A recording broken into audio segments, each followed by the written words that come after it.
Hey everybody, in today's lesson we're going to be building some leads around a kick, a bass, mids, acids, etc. So I'll play the first part of the track on its own.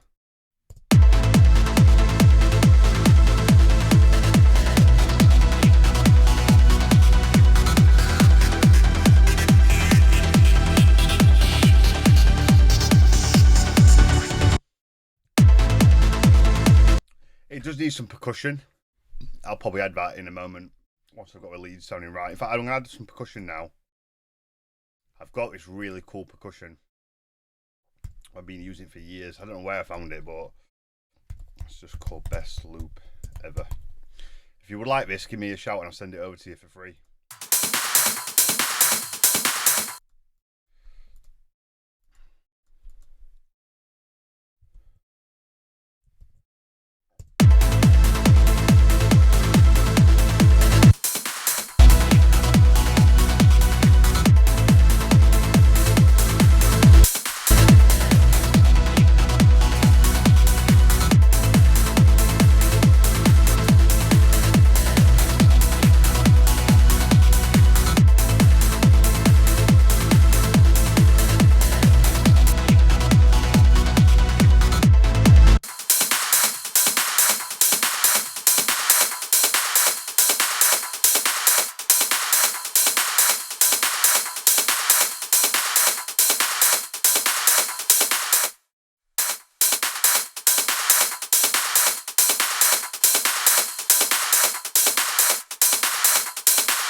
If you ever have a situation where your channel is becoming too loud, okay, then what you can do is use a limiter. In this case, I need to turn the volume up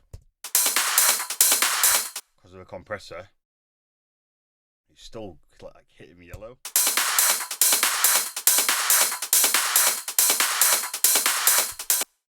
I like it to be completely out, so that's fine. We've got our compression, but it's a bit quiet and I can't turn it up because it's going to peak. So what we do is we put on a limiter. Put the limiter at like +8, +5, +6, whatever you need. And then just make sure that the limiter you put to -0.1 in the ceiling. Otherwise it's going to peak. It's going to show that it's peaking.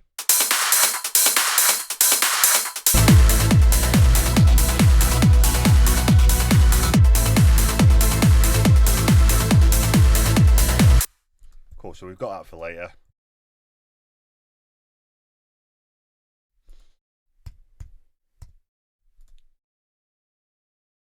We're just going to do the first part of it. So the first issue I've noticed with the leads, basically the client's leads were wrong. He couldn't get them right. So I've said, right, let's strip them all back. The first thing I noticed was that there's random notes in here.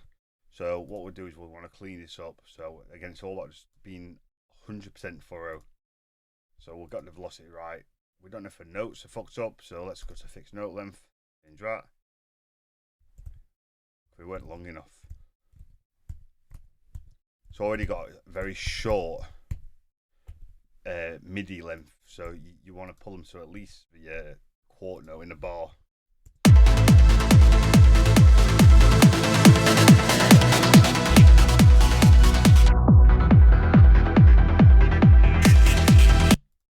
Cool, so when we first start a lead section, trying to find something that's nice and low, something that's got low mid frequencies.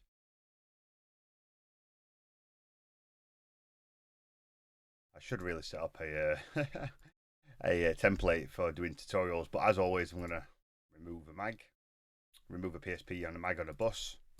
I set it up this way, female vocal A. If you would like any information of why I do this, it's fine. But yeah, all we've got basically is the EQ will stay like this, more likely than not. It's got a compressor on there. The sound's then going to run to the bus, and then it's going to be affected by the mag and the arts acoustic. This is the arts acoustic saying, and I never change it. I have a dry up wet I have around 0, decay around 4, low cut 120, high cut 18k, 19k, and then turn the quality to ultra. And that's it. That is it. Literally it. We've got a limiter on there just to act as a kind of bucket, if you like, a lid for our sounds. And that's it. And the idea is that we should be able to choose 3 sounds that sound fantastic without doing any more additive EQ. This is our EQ. It's kind of just a predetermined EQ. Now, sure, you might want to do a bit of shaping, but just take it steady. You don't want none of this fucking bullshit that you see. It does not need to be done. The problem that people fail to realise is these companies, they do an EQ, 300 euros for an EQ, and they have to sell it. And they've FabFilter, they've done 3 or 4 different versions now. It's no different to this EQ whatsoever. I mean, sure, you might be able to do a few things on it, but in real life application, doing this,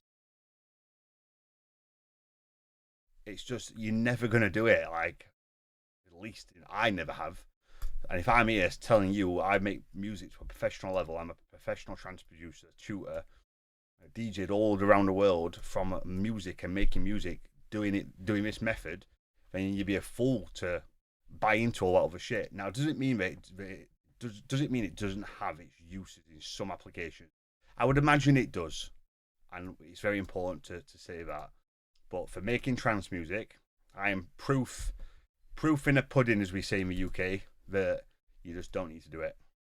Right, so it's all about sound selection and the mixing of the sounds that we've chosen. So this is a gold staple for me, Cyclone. It just works so well for the low mid leads. And, you know, let's not overcomplicate it. Let's keep it simple.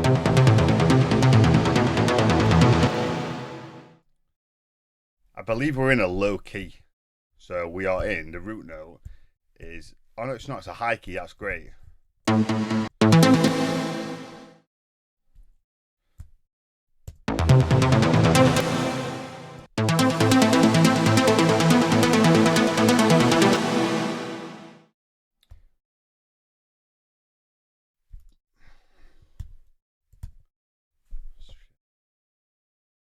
Because we are in a high key, it's really handy because it means if we go down an octave and it doesn't sound too good, but that's okay.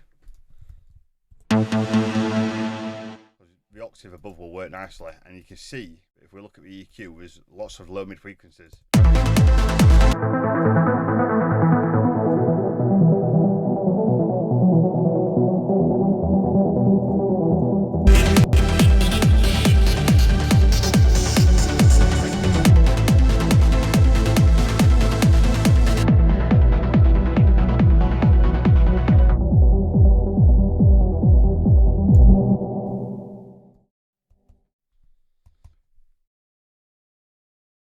So you can see that the low mids are being taken care of in this octave. What a lot of people miss is they miss the low mids, and it's either because they're EQing them too high, or they're not turning them up, or there's not enough sounds that have those low mids, you know, in the project. So 130 is a good starting point. I'm going to put to 140 today because this sound does sound quite low at 130.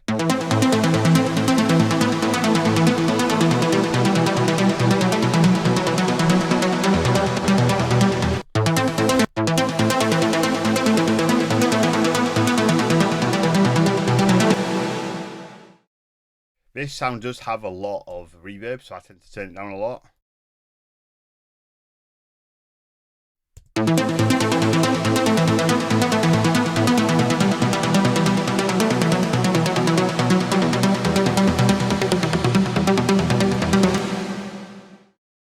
Lately as well, I've been playing with the decay to kind of give it more separation.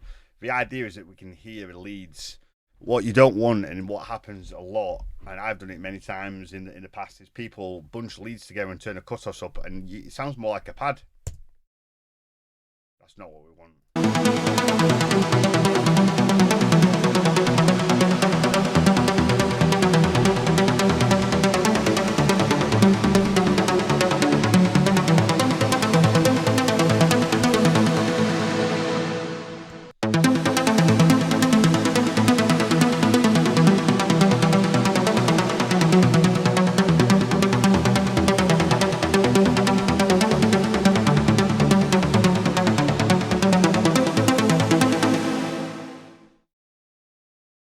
nice first lead. So we'll now add a layer. I don't know if I compress it.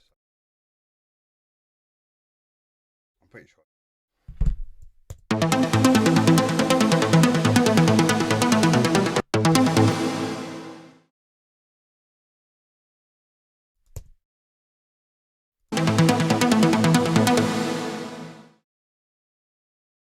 For the sake of arguments, we'll just use one bank. And that way, you'll be like, oh, you're using 60 different banks. People always find a way to moan.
The way I like to do it is just try and get the least volume needed for it to add something to the first layer.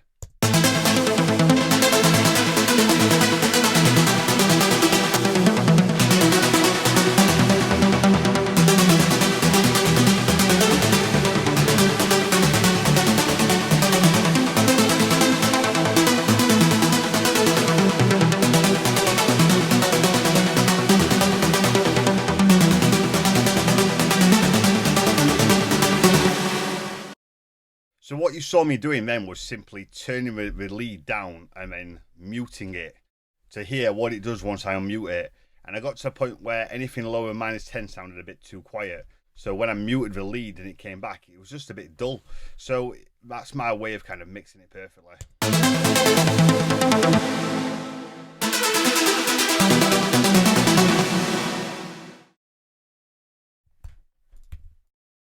We'll just try and get a nice super saw kind of sound now. Generally speaking, you won't need 4 layers.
some reason everything's distorting quite a lot, so I'm going to turn it down.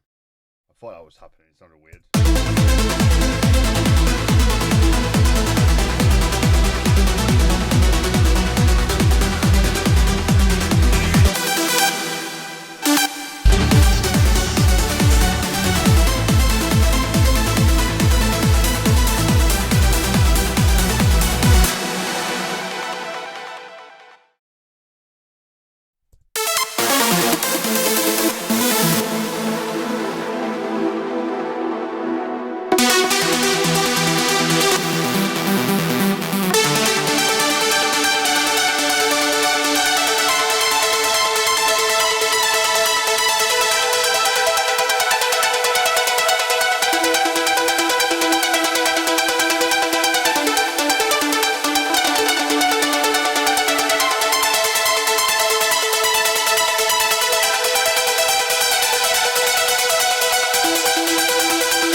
There you go, so it took a while. A fourth lead was needed because with this particular style of melody, I had a thick pluck.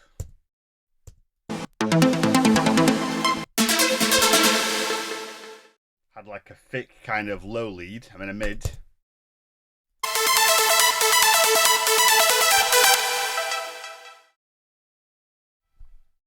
But it was really lacking the high.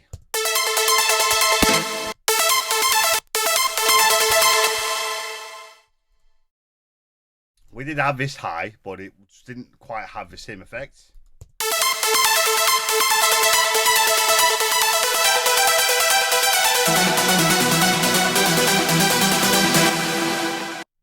You also saw that I, what did I do? Oh yeah, I put an EQ on the lead bus and took everything up to 160. I did that when it was distorting because I couldn't quite figure out why it was doing that.